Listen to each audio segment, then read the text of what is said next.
बातमीचे प्रायोजक आहेत हॉटेल रोहित। पुण्यातून एक महत्त्वाची आणि ब्रेकिंग बातमी समोर येत आहे। पुणे स्थानकात उभी असलेली ट्रेन अचानक पेट घेतली आहे।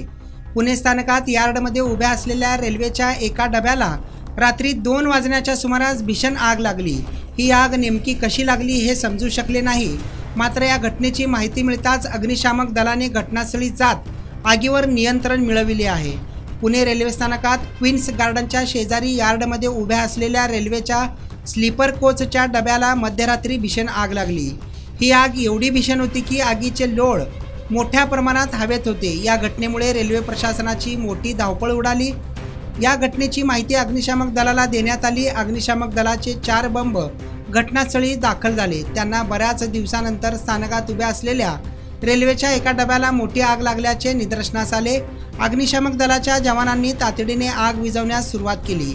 या घटनेत रेल्वेचे आणखी 2 डबे जळाले असून सुमारे तासाभरानंतर ही आग विझवण्यात अग्निशामक दलाच्या कर्मचाऱ्यांना यश आले आहे।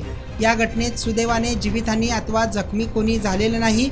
आग नेमकी कशी लागली हे मात्र समजू शकले नाही। सदरील घटनेचा रेल्वे अधिकारी आता पुढील तपास करत असल्याची माहिती समोर आली आहे।